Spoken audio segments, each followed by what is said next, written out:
अस्सलाम वालेकुम रहमतुल्लाहि व बरकातहू। आप देख रहे हैं रूबरू न्यूज़ और मैं हूं आपके साथ आपका जावेद हाशमी। आज हमारे पॉडकास्ट में एक ऐसे बेहद सम्मानित शख्सियत मौजूद है जो ज़मीन पर अवाम की लड़ाई भी लड़ते हैं और समाज को वैचारिक रूप से मजबूत करने के लिए कलम भी उठाते हैं। हमारे साथ है वंचित बहुजन अघाड़ी के महाराष्ट्र प्रदेश उपाध्यक्ष फारूक अहमद सर। रूबरू न्यूज़ के खास पॉडकास्ट में आज हमारे साथ मौजूद है एक ऐसी शख्सियत जिनकी नई किताब का विमोचन खुद आदरणीय प्रकाश दादा बाला साहब अम्बेडकर जी के हाथों हुआ है। राजनीति की व्यवस्था के बीच कलम की ताकत से समाज को नई दिशा देने वाले वंचित बहुजन अघाड़ी के महाराष्ट्र प्रदेश उपाध्यक्ष फारूक अहमद सर आज इस मंच पर होंगे वो सवाल जिनसे अब तक बचा जाता रहा है। आखिर क्या है कॉकरोच जनता पार्टी का सच जिसने महाराष्ट्र और देश की सियासत में हलचल मचा दी है?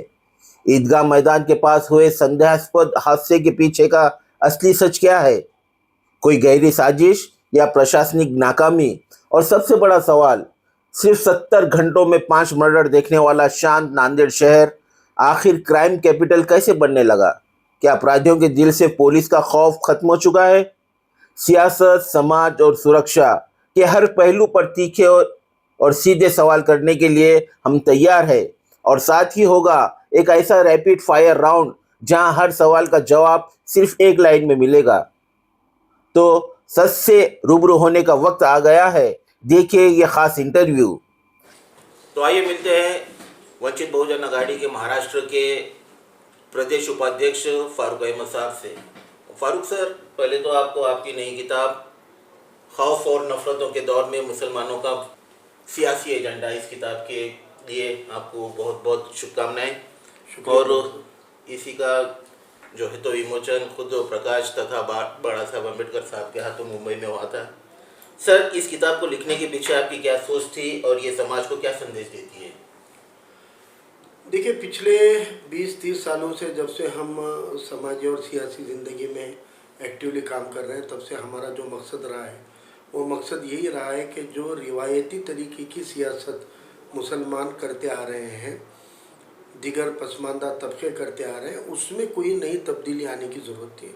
क्योंकि जो सरमायादार सियासतदान थे वो अब बड़े बड़े तबके जो जिनके दम पर ये पार्टियां चलती थी, जिंदा रहती थी, उन तबकों की तरफ लगातार नज़रअंदाज करते हुए वो अपने हक़ और अधिकारों से वंचित या महरूम हो रहे थे और उनका प्रतिनिधित्व ख़त्म हो रहा था। और जिस समाज का सियासत के अंदर से प्रतिनिधित्व या नुमाइंदगी ख़त्म हो जाती है, वो समाज हाशिए पे डाला जाता है। और माइनॉरिटी के साथ साथ दिगर SC ST और माइक्रो OBC भी हाशिए पर चली गई वाली बिरादरियाँ थे।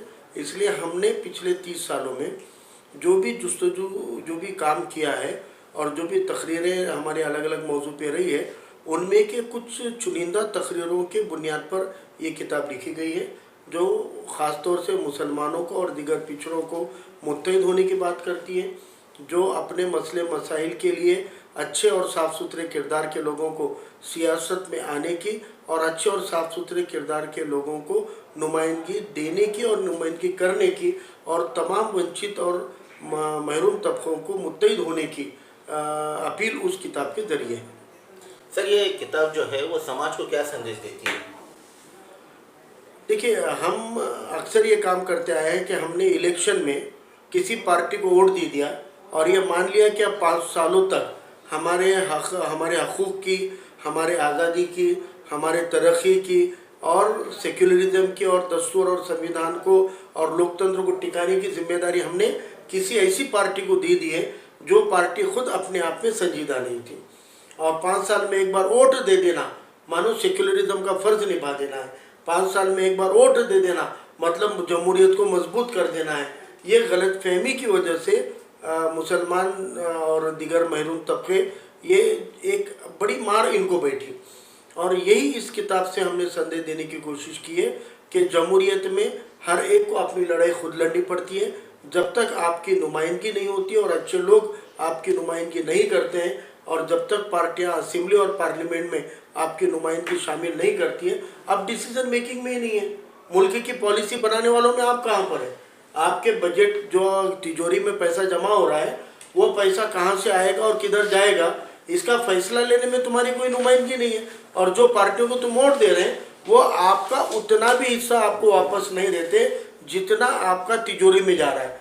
पेट्रोल भरते वक्त आप भी भरते हो, हिंदू भी भरता है, ऊंचा तबका भी भरता है, पिछड़ा तबका भी भरता है, सभी का टैक्स तिजोरी में जा रहा है। हर चीज़, हर सामान, टीचर है, मुस्लिम टीचर भी उतना इनकम टैक्स देता है जितना दीगर मजहब के लोग देते हैं, लेकिन हमारा पैसा तिजोरी में तो जमा हो रहा है, लेकिन तिजोरी से पलटकर हमारे ऊपर खर्च नहीं होता है। तो मुझे लगता है कि ये ऐसे कई मामलों को ये किताब के ज़रिए बताया गया है, और मैं ख़ास तौर से नौजवानों को अपील करना चाहता हूँ कि जो लोग समाजी काम करना चाहते हैं, जो सियासी काम करना चाहते हैं, वो ऐसे एक कार्यकर्ता बनने के लिए आपको इस किताब के अंदर जो 25 चैप्टर है वो एक बार पढ़ लीजिए। आपको जो अच्छा लगेगा वो ले लीजिए, जो गलत लगेगा छोड़ दीजिए, लेकिन कम से कम एक बार इन टॉपिक्स को पढ़ लेना ज़रूरी है, क्योंकि वो किताब सिर्फ गली की बात नहीं करती, वो किताब सिर्फ देगलू नाके के मसलों की बात नहीं करती, वो फ़िलिस्तीन की भी बात करती है। वो किताब अलग अलग एहतजाज की जैसी बात करती है, तो NRC CA के एहतजाज की भी बात करती है, वो वक्फ बोर्ड की भी बात करती है, वो वक्फ बोर्ड के अमेंडमेंट पे बात करती है, वो महाबोधि महाविहार पे भी बात करती है, वो उस वक्त में गुरुद्वारा एक्ट के ऊपर भी बात करती है, वो हिंदू धर्म की संस्थानों के एक्ट पे भी बात करती है। वो किताब एक तरफ अन्नाभाऊ साठे के साहित्य के ऊपर बात करती है, तो दूसरी तरफ नबी करीम सल्लल्लाहु अलैहि वसल्लम की सीरत पे भी बात करती है। वो किताब आपको गली की सियासत की बात करती है, तो वो किताब आपको दिल्ली की सियासत की भी बात करती है। तो मुझे लगता है कि ये किताब एक ऐसा डॉक्यूमेंटेशन है जो हर समाजी और सियासी कार्यकर्ता ने एक बार तो भी इसको पढ़ना चाहिए। सर, एक लेखक और राजनेता के तौर पर आप इस किताब को अपनी ज़मीनी राजनीति से कैसे जोड़कर देखते हैं? देखिए, जिस कौम को हम बिलोंग करते हैं, जिस समाज में हम पैदा हुए हैं, वो समाज का दुखड़ा ये है कि पिछले आज़ाद भारत के पिछले 50, 60, 70 सालों की जो सियासत रही है, ख़ास तौर से 1980 के बाद की जो सियासत रही है, वो पूरी तरह नाकाम हो गई है। पहले इस बात को कबूल करना पड़ेगा। जो सियासत हमारे 1980 के बाद से लोग करते आए हैं, वो पूरी तरह नाकाम हो चुकी है। वो सियासत हमने अपनी तरक्की के लिए नहीं की, वो सियासत अपनी नुमाइंदगी के लिए नहीं की, वो सियासत हमने हिस्सेदारी के लिए नहीं की, वो हमने किसी डर में की है, किसी खौफ में की है, किसी पार्टी को हराने के लिए की है, किसी पार्टी से को रोकने के लिए की है। तो ये निगेटिविटी को कभी भी टारगेट नहीं बनाया जा सकता। आपको पॉजिटिव सेंस ही लड़ना पड़ेगा। हराने के लिए आप जीतेंगे तो अपने आप दूसरे हारेंगे। हम कैसे जीत सकते हैं, हमारी नुमाइंदगी कैसी बढ़ सकती है, किसको साथ लेंगे तो अपनी नुमाइंदगी बढ़ेगी, कौन है जो सेक्युलरिज्म के ऊपर डट के काम करेगा, कौन है जो आइन को बचाने की लड़ाई लड़ेगा। हमने ये कैलकुलेशन, ये इक्वेशन का कोई एजेंडा ही नहीं रखा। हमने अंधों की तरह हर 5 साल में एक बार शोर मचाकर, धूमधाम मचाकर हमने सियासत की।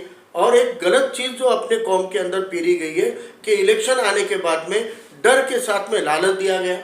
चंद सियासी मक्कारों ने अपने मफादात के लिए पूरे कौम को गुमराह किया। फिर उसको गुमराह करने के लिए जैसे समाजी लोग जिम्मेदार हैं, वैसे पढ़े लिखे लोग भी जिम्मेदार हैं, वैसे चंद आइमा इकराम भी जिम्मेदार हैं, जो सिर्फ 5 साल में एक बार स्टेज पे चढ़कर फतवा देते हैं या तायद देते हैं। वो उलमा को भी हम कहना चाहते हैं कि 5 साल की सियासत करो। दीन इस्लाम की रूह अगर कुछ है तो सियासत है। इसलिए हम नहीं कहते कि उलमा ने सियासत नहीं, उलमाओं की जिम्मेदारी है, क्योंकि वो इस्लाम की रूह जो है वो सियासत को उलमा भली बात समझ सकते हैं। लेकिन 5 साल की सियासत करो, 5 साल अखबार पढ़ो, 5 साल मुल्क के अंदर शहर में गली में क्या हो रहा है उसकी खबरें पढ़ो, उसकी जानकारी लो, उसकी तहरीक बनाओ, उसके एहतजाज खड़े करो, और आपकी क़यादत में नौजवान काम करने तैयार है।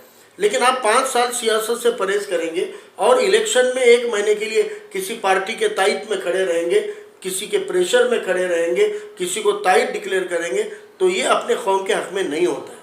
इसलिए सियासत को एक नई देखिए, एक चीज़ तो होती है कि ज़रूरत जब पड़ती है इंसान को तो इंसान उसके तरीके ढूंढता है। आज इतने नफ़रत के माहौल में, इतने खौफ के माहौल में आज हर कोई मुब्तला है, हर कोई सोच रहा है कि ये हालात हम पे क्यों आए। तो इन हालात के ऊपर पहले हमको ये बात कबूल कर लेनी पड़ेगी कि हमारी पिछले 40, 50, 60, 70 सालों की सियासत पूरी तरह नाकाम हो चुकी है। और अब हम ये अगर पहले कबूल कर लेंगे कि अब तक के तरीके हमारे नाकाफ़ी है, नाकाम है, तो हम नए तरीक़ों पे गौर व फिक्र कर पाएंगे, नए साथीदार ढूंढ पाएंगे, नई हिस्सेदारी ढूंढ पाएंगे और उसमें से ये तामीर करना पड़ेगा। क्योंकि मैं एक अल्फाज में अगर कहूँ कि आज मुसलमानों के जो बदहालियाँ हैं वो बदहालियाँ सिर्फ़ और सिर्फ हमारी सियासी शिकस्त का नतीजा है। सर, इससे जुड़ा एक सवाल ये पूछता हूँ मैं कि आपने अभी कहा है कि हमें नई जोड़ीदार, नए साथीदार ढूंढना पड़ेगा। 2019 से आप एक नए साथीदार, नए जोड़ीदार के साथ जुड़े हुए हैं। परसों जब आपकी किताब का विमोचन था, उस टाइम पे अच्छे अच्छे वक्ताओं ने किताब के विमोचन के टाइम पर वहाँ पर भाषण दिया। उसमें जमात इस्लामी हिंद के एक पूर्व अध्यक्ष भी थे महाराष्ट्र के, उन्होंने भी बाड़ा साहब के सामने कहा कि बाड़ा साहब की जैसी क़यादत होनी चाहिए। मगर इलेक्शन के दौरान जब वोटिंग के दिन महीना रहता है तो उस टाइम पर इस तरीके के जमात के लोग बाड़ा साहब अम्बेडकर को, प्रकाश अम्बेडकर साहब को छोड़कर कांग्रेस की तरफ चले जाते हैं।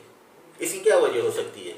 जाहिर बात है, ये हमारे जो रिवायती तौर तरीके, गलत तरीके हमारे जहनों में बस गए। हमने मान लिया है कि बस यही एक शख्स है या यही एक पार्टी है जो हमारा भला करेगी। हम दूसरे तजुर्बे करने तैयार नहीं हैं। आज मैं पूछना चाहता हूँ आपको कि पिछले 2 हफ्तों में नांदेड़ के साथ साथ महाराष्ट्र और मुल्क में जो गंदा खेल ये नारंगी चड्डीधारियों ने खेला था, इस नारंगी खेल में जो मुसलमानों पे हमले हुए, उनके अक़ीदों पे हमले हुए, उनके ईद के फ़राइज़ के ऊपर हमले हुए, क़ुरबानी के मामले को हमले हुए और बाज़ारों में हमले हुए, ट्रेन में हमले हुए। लेकिन आप बताइए, जिस कांग्रेस को आप दूल्हा बनाकर, दूल्हे भाई बनाकर इलेक्शन में उसकी बारात निकालते हो, उसको घोड़े पे बिठाते हो और आखिरी तक पूरी वोट बैंक बनकर पूरे फ़र्ज निभाते हो, इन पिछले 2 हफ्तों में आपको कोई कांग्रेस का एक एमएलए, एक एमपी आपके हक़ में खड़ा होता हुआ नज़र आया? कांग्रेस का मुकामी तालुका अध्यक्ष और जिला अध्यक्ष खड़ा हुआ, आपका रियासती अध्यक्ष आपके साथ खड़ा हुआ, आपका कांग्रेस का राष्ट्रीय अध्यक्ष आपके साथ खड़के खड़ा हुआ, कांग्रेस के सर्वे सर्वा जो आजकल बनकर घूम रहे हैं, लाल किताब हाथ में बताते हो, राहुल गांधी, एक ट्वीट है राहुल गांधी का, इतना मुल्क भर में इतनी मस्ती हुई, इतनी शरारतें हुई, वो राहुल गांधी ने 2 लाइन का ट्वीट तो भी लिखा है क्या मुसलमानों के हक़ में? 2 लाइन का ट्वीट तो भी किया है क्या कि कुर्बानी के आड़ में ये संविधान ने मुसलमानों को अपने ईद, अपने अकीदे से मनाने का हक़ दिया है? ये 2 लाइन तो भी कांग्रेस के कोई नेता ने ट्वीट करके बताया क्या? जब आपके हक़ में वो 2 लाइन नहीं बोलते हैं। अल्हम्दुलिल्लाह वक्त होता है, मुसलमानों ने हिम्मत और सब्र के साथ में ये सब हालात का सामना किया, वो भी दिन निकल गए। अल्हम्दुलिल्लाह बहुत पुरअमन तरीके से ईद और कुर्बानी मुसलमानों ने मनाई। संविधान और प्रशासन की जो भी सहयोग थी उससे मनाई, टल गई, बलाएं टल गई, हाथ से टल गए। कांग्रेस के मोहताज नहीं रहे हम लोग, बोलने वाले बोलते गए। आपके हमारे जैसे कई लोग अल्लाह ताला ने जरिया बनाकर खड़ा कर दिया। वो लोगों ने आवाज़ उठाई, वो लोगों ने जवाब भी दिए, वो लोगों ने उनके हौसलों के ऊपर भी हमला किया और उनकी भी झूठ को और फरेब को उजागर करने का काम किया। लेकिन वो कहाँ गई कांग्रेस, जिसको इलेक्शन के दौरान में आप सर पे उठा के नाचते हो? वो कांग्रेस ने आपके कुर्बानी के ईद के दिनों में जो बदहालियाँ थी उस पर एक ट्वीट भी अगर नहीं किया होगा तो कौन से कांग्रेस से उम्मीद कर रहे हैं हम लोग? कौन सी सेक्युलर पार्टियों से उम्मीद कर रहे हैं? सर, आपको रोकता हूँ। आप सेंटर जो केंद्र में जो कांग्रेस है उसकी आलोचना कर रहे हैं या जो अभी अपने स्थानिक जो कांग्रेस नेतृत्व है उसकी आलोचना कर रहे हैं? हाल ही में आपने महानगर पालिका चुनाव में हाल के साथ गठबंधन किया, वंचित बहुजन आघाड़ी और कांग्रेस ने मिलकर महानगर पालिका का चुनाव लड़ा। फिर आप कांग्रेस के बारे में इस तरीके से आपकी राय रख रहे हैं। यहाँ पर आपका समर्थन, आपने युति किया कांग्रेस के साथ, फिर अभी जो ईद के माहौल पे जो हुआ महाराष्ट्र गवर्नमेंट की तरफ से, जो देवेंद्र फडणवीस ने, मुख्यमंत्री ने जो जीआर निकाला, उसके ताल्लुक से कांग्रेस ने कुछ नहीं कहा, ऐसा कह रहे हैं आप। तो ये 2 रुख है आपके, एक तो गठबंधन भी है आपका महानगर पालिका के चुनाव के वक्त, और एक आप इस तरीके से आप उनको क्रिटिसाइज कर रहे हैं। हमारी सियासत पसमानदा और महरूम तबकों के हक़ में है, किसी पार्टी के हक़ में और किसी नेता के हक़ में नहीं है। हमने अपनी राजनीति पसमानदा और महरूम तबकों को हक़ दिलाने के लिए की है और गली से लेकर दिल्ली तक कांग्रेस के क्या मामलात रहे हैं वो हमने जो आपको कहे वो हम आज भी डट कर कह रहे हैं। गली से लेकर दिल्ली तक एक कांग्रेस का नेता, एक कांग्रेस का लीडर मकोका के ऊपर बात नहीं करता है, एक कांग्रेस का चुन के आया वाला नेता मुसलमानों के हक में बात नहीं करता है, ये नारंगी चड्डीधारियों के ऊपर ये नफरती चिंटियों पे मुंह नहीं खोलता है। ये जो मेरा भयंदर में मस्ती हुई, चंद सुअर के बच्चों ने सुअर लाके छोड़ा, किसी ने मुंह खोला? कोई मुंह खोलने तैयार नहीं। जो सोसाइटी में 1988 में ठहराव हो चुका है कि उस सोसाइटी में रहने वाले जितने वहाँ पर गैर मुस्लिम रहते हैं उसके ही टक्कर में उतने ही मुस्लिम भी रहते हैं, और वो सोसाइटी के बायलॉज में रिजोल्यूशन में लिखा है हर समाज की हर ईद होगी, मुसलमानों की रमज़ान और बकरीद की ईद वहीं मनाई जाएगी। ये भी वहाँ रिजोल्यूशन में रहते हुए चंद चट्टीधारी आते हैं और पूरा नफरती मीडिया उसको कवर करता है और बवाल मचाता है। कल्याण के ईदगाह पर, एक किले के पास में ईदगाह भी है और पड़ोस में मंदिर भी है, ईदगाह पर नमाज पढ़ते वक्त में क्या शरारत हुई है? ये छत्रपति शिवाजी महाराज के, फुले शाह अम्बेडकर के महाराष्ट्र के अंदर अगर मुसलमानों को नमाज पढ़ने से रोका जा रहा होगा तो ये कितनी अफसोस की बात है, कितने अफसोस की बात है कि ये मिट्टी के अंदर फुले शाह अम्बेडकर ने जन्म लेकर पूरे भारत के अंदर समता का संदेश दिया और इस वक्त कांग्रेस चुप बैठती है। कांग्रेस के प्रदेश अध्यक्ष का हाल ही में किसानों के हक में एक बयान है, किसानों के लाइसेंस पे जो बयान देते हैं तो किसानों के गोधन पे बयान क्यों नहीं देते? आप किसानों की जो परेशानी हो रही है, किसानों को जानवर पालने की, बेचने की जो कठिनाई आ रही है, आखिर को अगर मुसलमानों ने जिस दिन गोश्त खाना बंद कर दिया तो किसानों की खुदकुशियां 10 गुना बढ़ जाएगी और यही किसान की औलाद इन राजनेताओं के घर पर चाल करके जाएगी। इतना परेशान हो सकते हैं किसान। आखिर में ये सब जो चल रहा है, गौरक्षकों की शरारत चल रही है, ये जो बजरंग दल की शरारत चल रही है, इसका भुगतान आखिर में कोई अगर पीटेगा, आखिर में कोई मार खाएगा, आखिर में कोई मरेगा, आखिर में कोई कीमत चुकाएगा तो बेचारा हमारा किसान भाई चुकाएगा। ये किसानों के हक में उस मोर्चे में प्रदेश अध्यक्ष क्यों नहीं बोले? आपने कहा नांदेड़ में इत्तेहाद किए, हाँ किए, और वो इत्तेहाद हमने खुलकर किए और ये बता कर किए कि इत्तेहाद किसी पार्टी को बचाने के लिए नहीं, नांदेड़ को बचाने के लिए किए। अफसोस है मुझे इस बात का कि आज भी मेरी कौम का एक बड़ा हिस्सा उस कांग्रेस का दामन छोड़ने को तैयार नहीं है। हमको उनके वोट जब तक हम पसमानदा वंचितों के साथ नहीं लाएंगे तब तक हम यहाँ पर एक अच्छा पोजीशन नहीं चुन के ला सकते।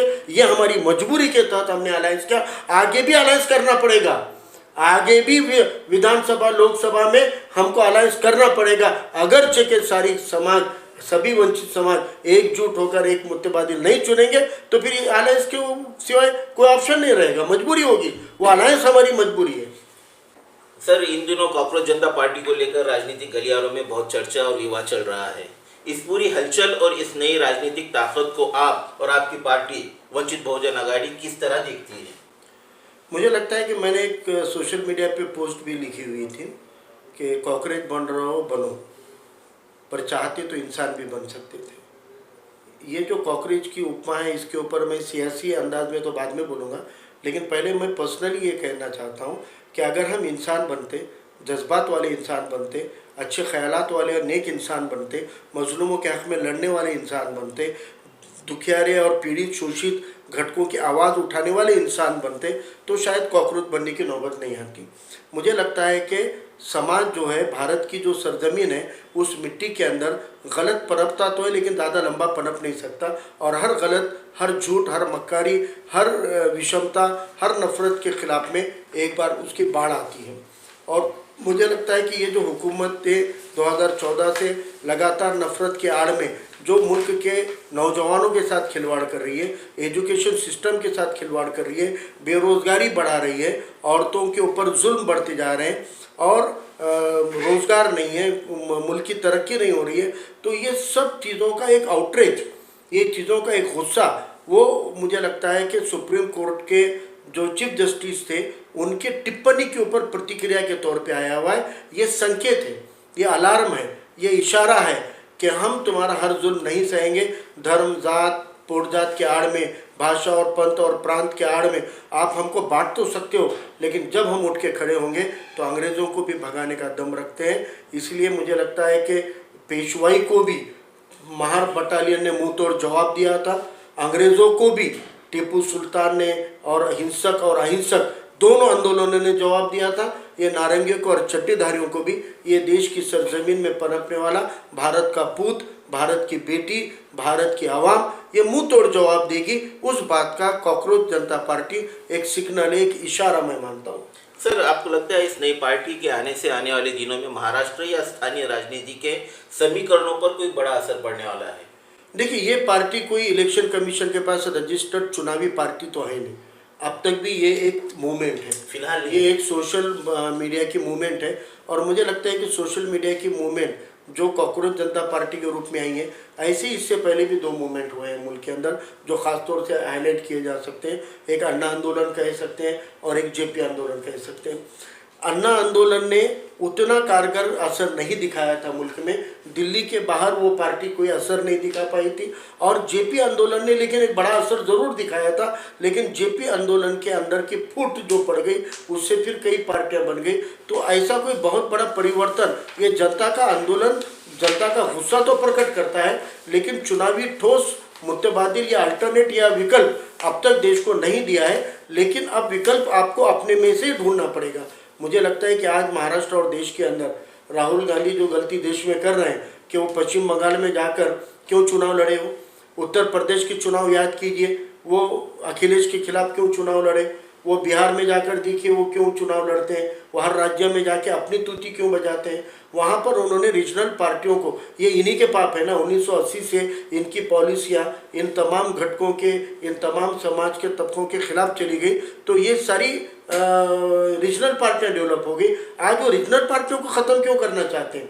राहुल गांधी, आप ईमानदारी से बताओ, आप संविधान की लड़ाई लड़ रहे हो, आप भाजपा और आरएसएस की लड़ाई लड़ रहे हो, उनके खिलाफ लड़ रहे हो, या आप रीजनल पार्टियों के खिलाफ लड़ रहे हो? आपका अमल तो रीजनल पार्टियों के खिलाफ है, आपका अमल तो छोटी छोटी पार्टियों को ख़त्म करने के बारे में, और आप इधर देश भर में संविधान की किताब बता के बना रहे हो। आज भी राहुल गांधी को रीजनल पार्टियों को साथ में लेकर बैठना पड़ेगा, उनको उनका हक देना पड़ेगा, उनको उनकी नुमाइंदगी देनी पड़ेगी। आज आप अंदाज़ा लगा दीजिए कि जो लोकसभा विधानसभा में अगर वंचित बहुजन आघाड़ी को कांग्रेस ने साथ लिया होता, अपने महाराष्ट्र के क्या नतीजे होते। लेकिन क्यों जिद पर अड़ते हैं कि हम 4 ही देंगे, 6 देंगे और वहाँ नहीं देंगे, यहाँ नहीं देंगे। ये जिद छोड़ो, आप सेंटर पे ध्यान दो, आप नेशनल पॉलिटिक्स पे ध्यान दो और रीजनल पार्टियों को उनकी हिस्सेदारी दोगे तो ही आगे चल के मुझे लगता है कि विकल्प बनेगा।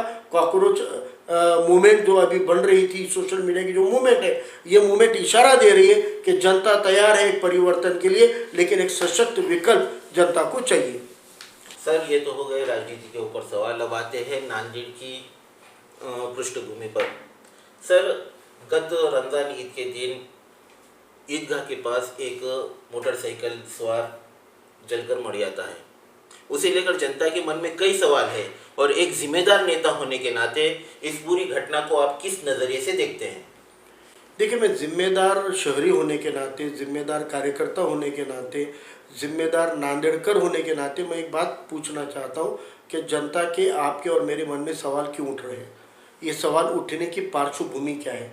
ये सवाल उठने के पीछे की तारीख क्या है? तो ये वही नांदेड़ है जहाँ पर चंद मुस्लिम नौजवान अगर बारूद का भी बम शारदा टॉकीज में फोड़ते हो तो शारदा टॉकीज बम ब्लास्ट बना देते हो। और यही वही नांदेड़ है जहाँ पाटबंधारे नगर के अंदर बम फटता है तो उसे फटाके का स्फोट बनाया जाता है। नांदेड़ की पार्श्वभूमि रही है, नांदेड़ के इतिहास रहा है कि नांदेड़ के अंदर ऐसे शरारती तबके रहे हैं और बेकसूरों को जेलों में डाला गया है।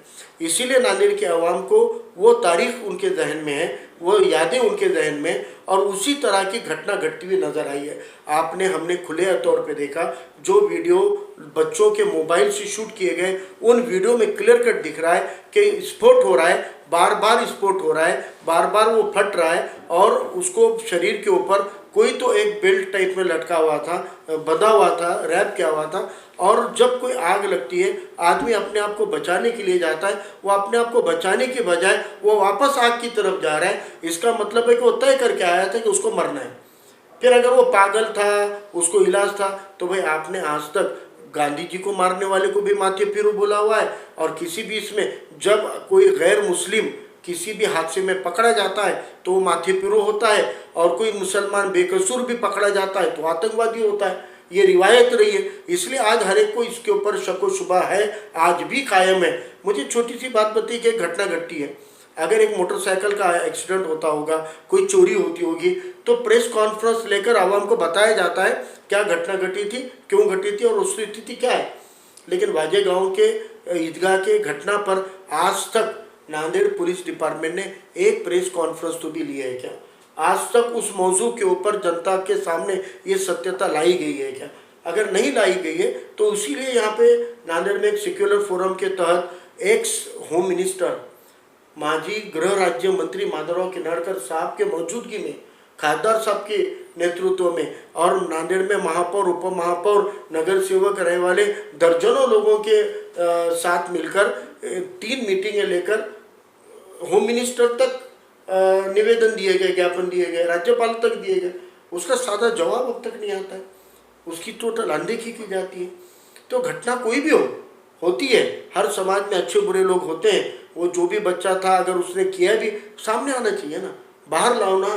परभनी जिलों में ये घटना घटती है, चंद दिनों के बाद ये बच्चा जो गांव का था वही गांव के आतराफ में जिलेटिन पकड़े जाने का, कुछ बारूद पकड़े जाने की खबर भी आती है। वो खबर भी नांदेड़ के व्हाट्सएप ग्रुप में वायरल हुई, तो लोगों के शक शुबा बढ़ जाते हैं। मुझे लगता है कि पुलिस डिपार्टमेंट ने न्यूट्रल तरीके से जांच करके जनता के सामने रखना चाहिए। सर, हाल ही में पुलिस प्रशासन की ओर से कहा गया था कि इस मामले की जांच एटीएस और या न्याय के जरिए की जा रही है, तो आप उनके रवैये से क्या आप संतुष्ट हैं? कहीं पर भी बम फटता है तो बम में घायल लोग अस्पताल पे पहुंचने से पहले मीडिया मास्टरमाइंड ढूंढ लेता है और बताता है कि फला फला मुस्लिम नाम का आदमी मास्टरमाइंड था, फला फला ने कुकर में लाया था, उसके स्कूटर में अमका था, उन्हें ऐसे रिमोट किया, मोबाइल से किया। जब इतनी तफ्तीश मीडिया तक पहुंचा दी जाती है तो ये घटना घटकर कई महीने बीत चुके हैं, अब तक भी अगर ये सामने नहीं आ रहा है तो वक्त खबर को उजागर करने के लिए नहीं लगता है, वक्त खबरों को गाड़ने के लिए लगता है, खबरों को दबाने के लिए लगता है। और इसीलिए शक व शुबा नांदेड़ के अवाम में कि आप ये खबर को प्रशासन और सरकार दबाना चाह रही है क्या? क्योंकि अब तक जितने भी ऐसी चीज़ें हुई है, पाटबंधारे नगर का ब्लास्ट रहने दो, पुरना, परभनी, जालना के मस्जिदों के ब्लास्ट रहने दो, मालेगांव का बम ब्लास्ट रहने दो, इन घटनाओं में जिस सोच के लोगों का, जिन नफरती चिंटुओं का, जिन आरएसएस के चड्डीधारियों का नाम आता है, वो आरएसएस चड्डीधारी की सरकार में, राज्य में उनकी सरकार है, केंद्र में उनकी सरकार है, तो जाहिर बात है वो अपने लोगों को बचाने की कोशिश कर रहे होंगे। ये शक आज आवाम के दिलों में है। नांदेड़ को लेकर एक सवाल, 1 महीने पहले नांदेड़ शहर में सिर्फ 70 घंटों में 5 कत्ल के वारदात हो चुकी है, जिससे पूरे शहर भर में सनसनी फैल गई थी। अचानक क्राइम कैपिटल जैसा शहर लगने लगा। क्या स्थानीय पुलिस प्रशासन का खौफ अपराधियों के दिल से पूरी तरह खत्म हो चुका है, या इसके पीछे कोई गहरी राजनीतिक प्रशासनिक लापरवाही नजर आती है आपको?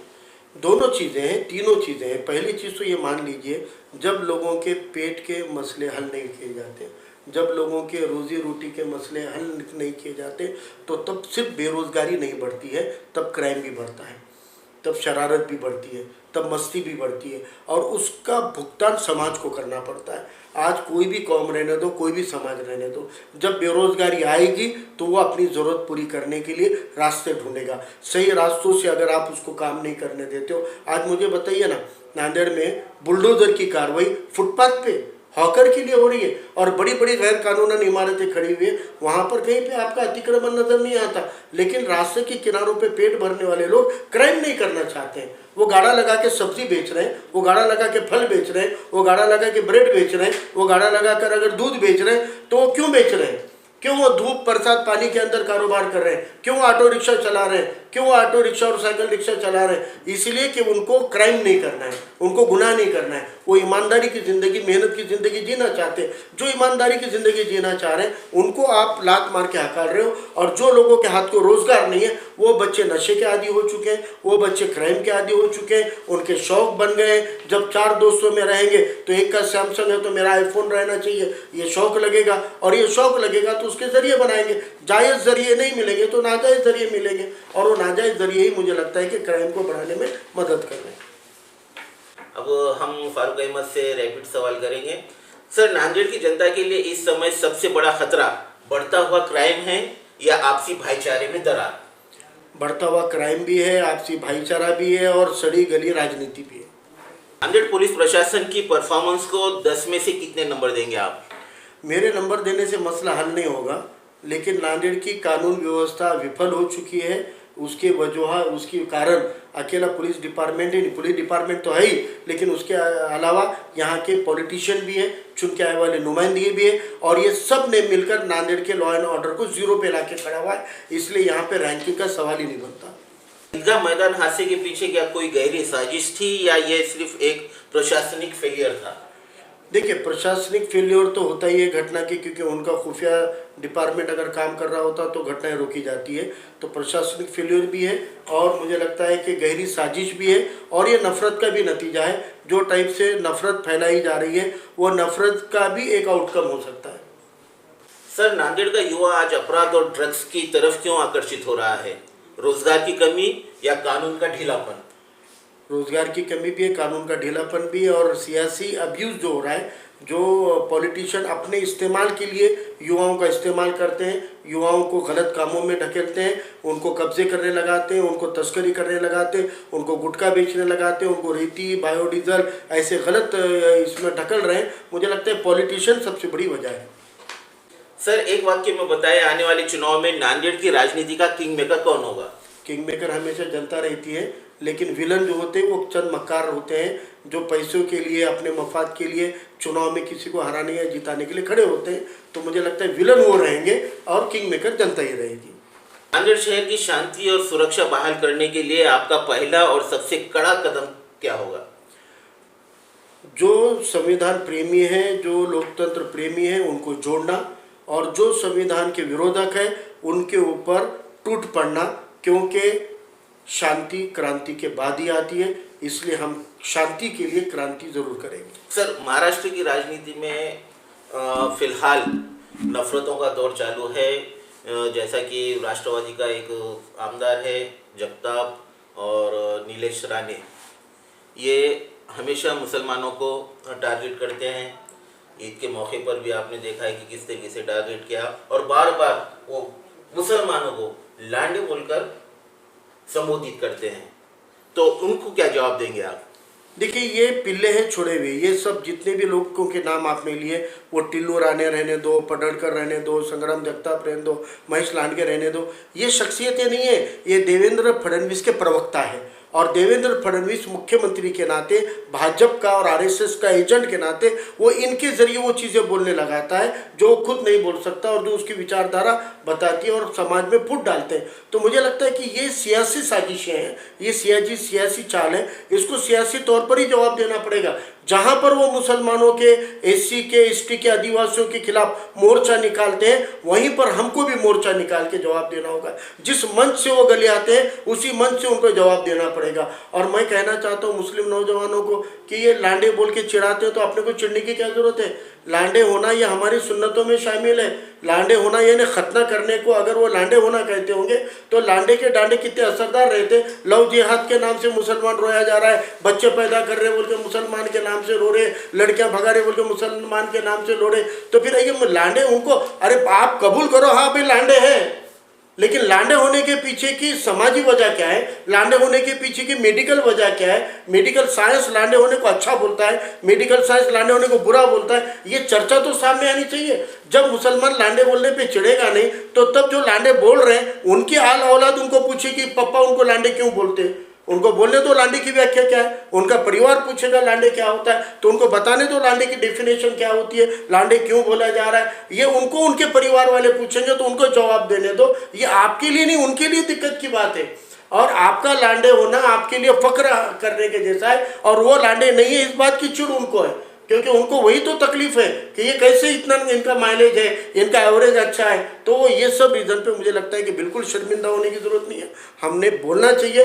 मैं तो कहता हूँ कि एक दौर में लिखा जाता था गर्व से कहो, तो कहना चाहिए गर्व से कहो हम लांडे, क्योंकि हम अपने नबी की सुन्नत का पालन करते हैं, इसलिए आप हमको लांडे बोल रहे हैं। तो उस सुन्नत पे हमको गर्व है, लांडे होने पे हमको फक्र है। और वो लांडे होने के फायदे और नुकसान इसकी चर्चा खुले तौर पे होनी चाहिए। जो लांडे बोल रहे हैं, देखो हर हिंदू समाज नहीं बोलता है। आपको मैं बताऊं, ये बहुत बड़ा हिंदू समाज का तबका संविधान प्रेमी है, संतों को मानने वाला है, समता को मानने वाला है। वो हिंदू समाज नहीं है किसी का, ना मुसलमानों का विरोधी है, ना दलितों का विरोधी है, ना अम्बेडकरवादियों का। बड़ा तबका है जो संविधान वाला है, वो हमारे साथ है। लेकिन ये चंद जो नफरती चिंटू है, जो आरएसएस की बजरंग दल की साजिश का शिकार है, उन लोगों को हमको खुलकर जवाब देना पड़ेगा। कोई शर्मिंदगी की बात नहीं है। डटकर और खुलकर उनको जैसा सवाल आएगा वैसा जवाब हम देंगे। लेनिन ने कहा था, हम किस हथियार से लड़ेंगे ये हम नहीं, हमारा विरोधी तय करता है। हमको किस हथियार से लड़ना है, हमको किस विषय पे बात करनी है, ये हम थोड़ी कह रहे हैं। आप चर्चा निकालोगे तो जवाब हम देंगे और करारा जवाब देंगे। उम्मीद है हमारे दर्शकों के मन में जितने भी सवालात थे वो इस पॉडकास्ट में तकरीबन हमने कवर कर लिए हैं इंशाल्लाह। और बहुत जल्द अगर कोई सुलगते हुए सवाल फारूक अहमद से अगर आपको जानना है तो आप हमारे इस नंबर पर सवाल भेजिए। हम फिर से एक बार फारूक अहमद को हमारे पॉडकास्ट में बुलाएंगे।